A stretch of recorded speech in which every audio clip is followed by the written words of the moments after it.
मुख्यमंत्री हेमंत सोरेन ने सोमवार को अबुआ वीर दुशोम अभियान का आगाज कर दिया। हेमंत सोरेन ने नगाड़ा बजाकर अभियान का आगाज किया। इस कार्यक्रम में डीसी और डीएफओ मौजूद रहे। इस अभियान में ग्राम सभा की अहम भूमिका होगी।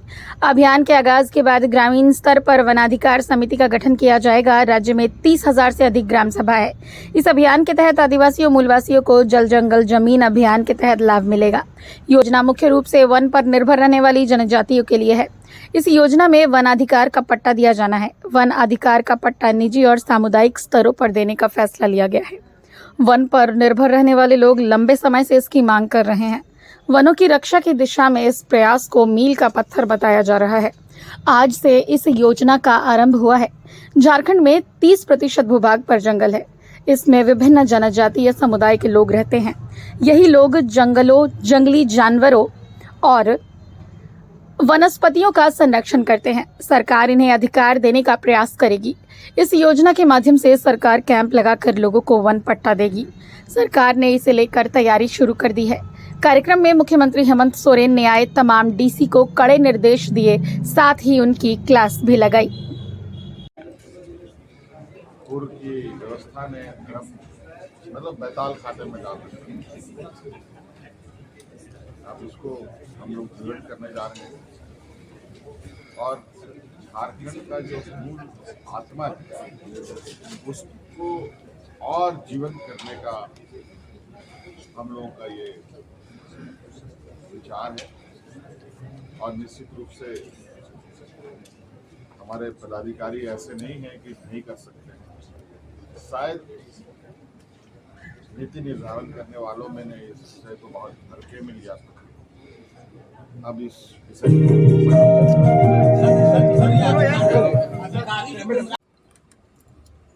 आज हम करने जा रहे हैं। आज इसको लेकर पूरे राज्य के आप सभी कहेंगे कि महत्वपूर्ण व्यक्तियों का समूह यहाँ उपस्थित हुआ है। जिला के आप सभी उपायुक्त हैं। मंच पर राज्य के वरिष्ठतम पदाधिकारी, आप सभी लोगों का हार्दिक अभिनंदन।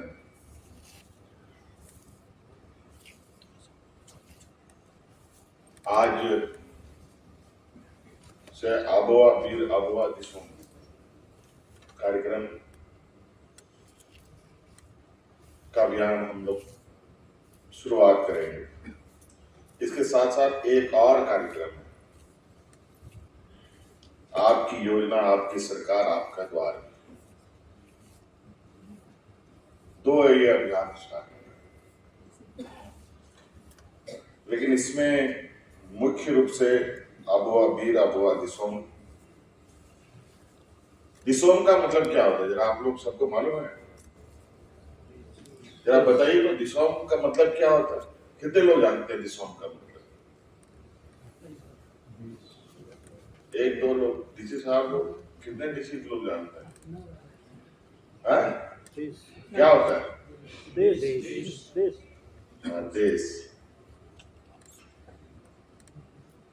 लेकिन और वीर का मतलब जंगल। चलिए मोटा मोटी थोड़ी सी सन्नाटे में थोड़ी आवाज है।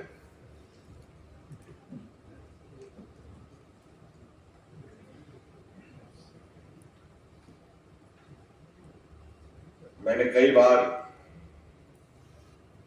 अपने पदाधिकारियों को कहा है कि ये राज्य थोड़ा सा और सब राज्यों से अलग इसकी संस्कृति है, शिष्टाचार है, सभ्यता है। यहाँ के लोग के बारे में वेलफेयर सेक्रेटरी साहब ने आपको बताया ही। यहाँ के लोग किस तरीके से हैं, किस तरीके से रहते हैं। और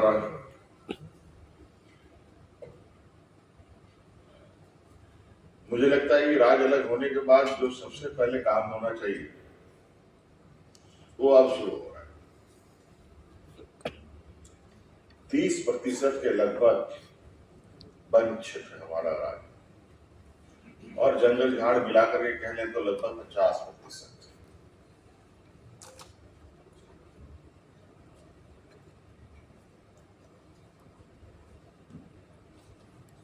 खेती बाड़ी योग उतना नहीं है जितना जनसंख्या के रूप में अगर हम देखें, लेकिन हमारे 80% लोग इन्हीं चीजों पर निर्भर है। कैसे निर्भर है?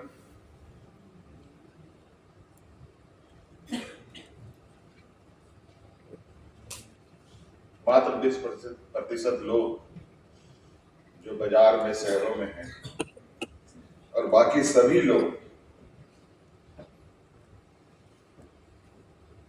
खेती बाड़ी पर, लेकिन जमीन तो है नहीं।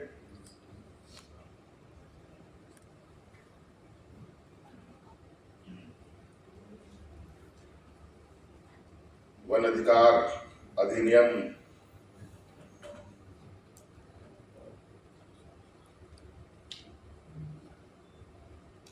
बने हुए कितने वर्षों हो गए, लेकिन मुख्य सचिव जी ने भी उस विषय को लेकर बहुत संक्षिप्त में, बहुत क्रिस्पी बातें आपके समझ रख दी है। मुझे नहीं लगता है उस बातों को दोहराने की आवश्यकता है। मुझे लगता है कहीं ना कहीं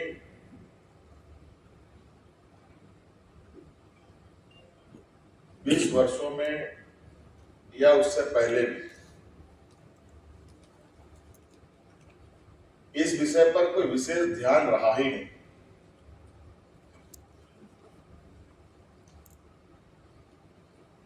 ये लगता है सरकारी कार्य की व्यवस्था में ये कूड़े के ढेर पे रखा हुआ ये है।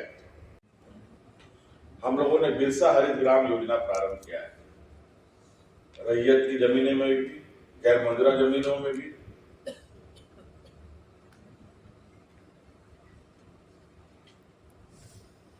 और अच्छा खासा सफलता भी मिल रहा है। बहुत उसमें गति है ये भी हम नहीं कह सकते, लेकिन रुका भी नहीं।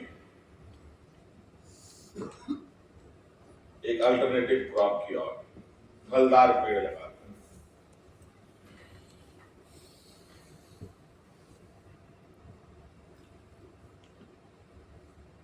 तो कई ऐसी चीजें हैं जो आपको अपने जिले के अंतर्गत हो रहे जो भी एक्टिविटीज है उसके अनुरूप वहां के लोगों को डाइवर्ट करना, वहां के लोगों को आच्छादित करना, उनको उस लायक बनाना, ये सभी डीसीज का काम है, सभी उपायुक्तों का ये जिम्मेवारी बनता है। आप जिले के मुख्यमंत्री हैं, छोटे मोटे आदमी नहीं।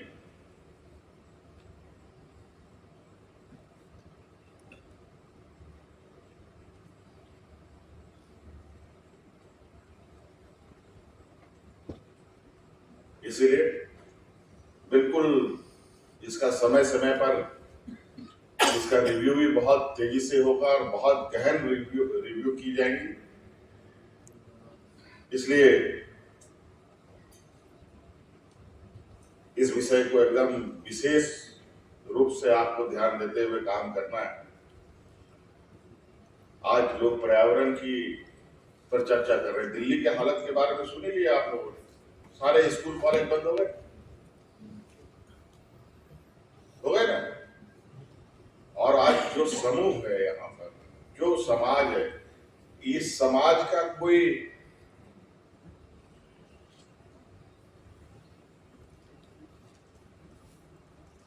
देवघर बासुकीनाथ जैसा भव्य शहर नहीं बन जाता है मंदिरों का, बनारस और अयोध्या जैसा राम मंदिर नहीं बना, कहीं पर भी कोई कंस्ट्रक्शन होता है तो पेड़ नहीं तो झाड़ को तो जरूर कबाड़ करके वहां पर कंस्ट्रक्शन खड़ा होता है। लेकिन आदिवासी समाज कभी भी पेड़ों को नुकसान नहीं पहुंचाता, क्योंकि उसको पता है यही पेड़ हमारी जीवन है। और आज उसी को लेकर हम लोगों ने बुके की परंपरा इसीलिए खत्म किया।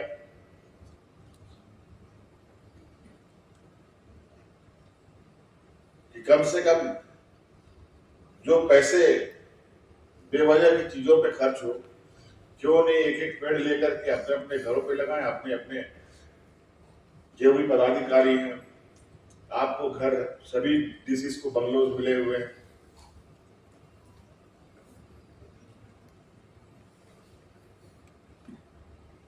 खूबसूरत दिखने वाला फूल पत्ती तो आप जरूर लगवाते हैं, लेकिन बड़ा वृक्ष लगाने का काम आप अपने ही कैंपस से क्यों नहीं शुरू करते?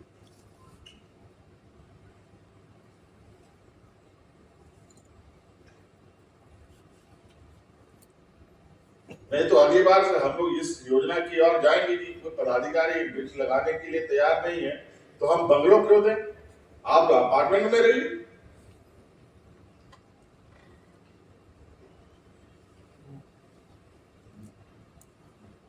व्यक्तिगत जिम्मेवारी जब तक हम सुनिश्चित नहीं करेंगे और व्यक्तिगत अगले की नहीं, खुद की भी व्यक्तिगत जिम्मेवारी हम नहीं फिक्स करेंगे तो इस काम को आगे ले जाना बड़ा मुश्किल है।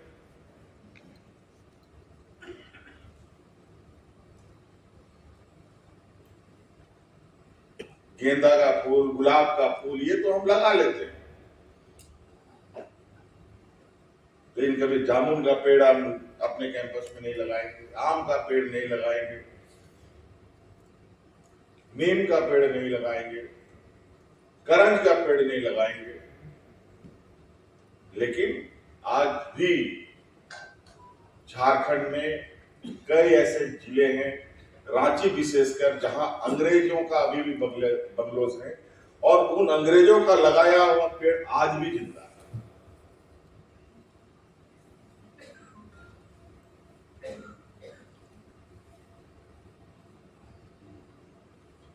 इसीलिए आप थोड़ा प्रयास करें।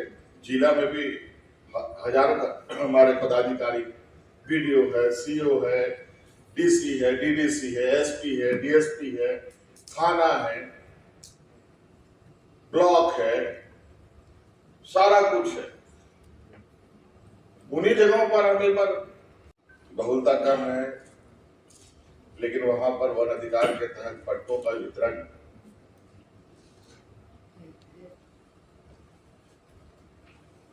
इस तरीके से हुए हैं कि आज मंच पर या सभा में बोलने में भी थोड़ा अच्छा नहीं लगता है कि वो भी और वहां के भी ब्यूरोक्रेट्स,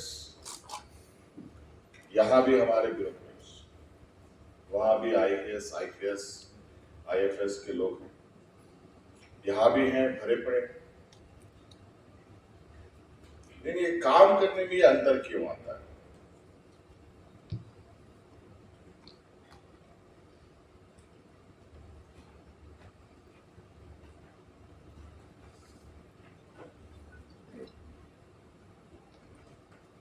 ऐसा नहीं है कि आप नहीं कर सकते, बहुत सारे ऐसे काम हम कर रहे हैं आज के दिन में जो काफी सफलतापूर्वक आप सब मिलकर कर रहे हैं। और मुझे नहीं लगता है कि आप लोगों ने कोई चीज ठान ली और वो चीज ना हो। मुझे लगता है इसको बहुत, इसकी गंभीरता को हम लोगों ने नहीं समझा, नहीं ध्यान दिया। आज नतीजा ये हो रहा है कि आज इसके ऊपर, और वो उसमें भी अभी जो हम लोगों ने एक फेडरेशन कृषि और वन उपज पर जो बनाया है, सिद्धू कानून कृषि एवं वन उत्पाद महासंघ, हमारी सरकार की चाल ढाल भी कुछ इस तरीके से इस विषय को लेकर आज इस महासंघ को भी बनाने में हमें 1 साल,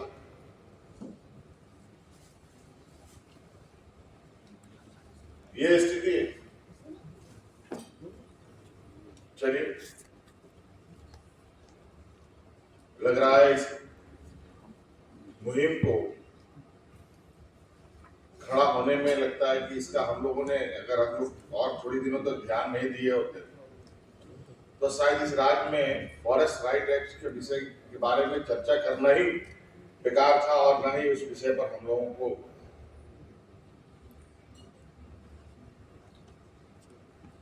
कभी चर्चा करने की आवश्यकता पड़ती।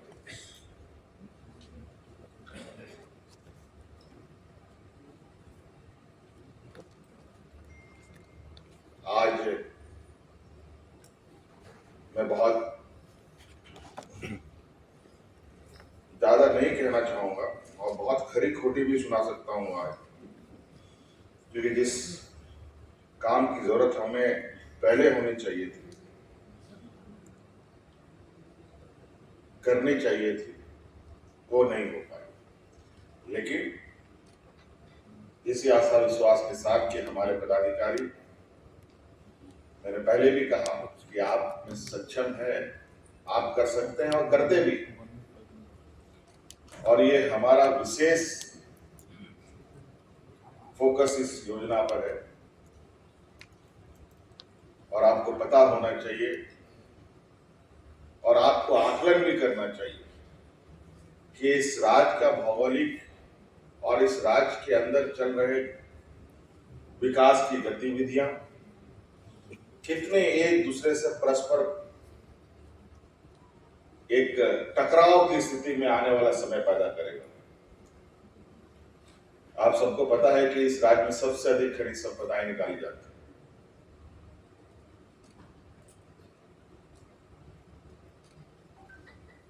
जो वर्तमान खेती योग्य जमीन है उससे भी कोयले निकाले जा रहे हैं। आज नहीं कल वो खनिज संपदा खत्म होगा। 20 साल, 25 साल, 30 साल और आजकल जो मशीनें जो आ गई हैं, जिस तरीके से माइनिंग के इक्विपमेंट्स आए हैं, जो काम 5 साल में होता था वो 5 दिन में हो रहा है। तो ये खनन कंपनियां इस राज्य को एक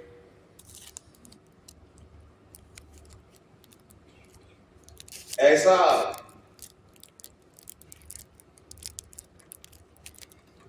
कबाड़ करके खनिज संपदा निकाल कर यहाँ के लोगों को ऐसी दुर्दशा में छोड़ेंगे जिसका अंदाजा नहीं है। क्या कोई बता सकता है कहीं भी कोई खनिज संपदा हो रहा है, रामगढ़ का हो या हजारीबाग का हो, चतरा का हो, लातेहार लोहरदगा का हो, साहेबगंज का हो, पाकुड़ का हो, कि कल को उन खदानों को रिक्लेम भी करते हैं, जहां वहां आज धान की खेती होती थी, क्या 30 साल के बाद भी वहां पर धान की खेती होगी?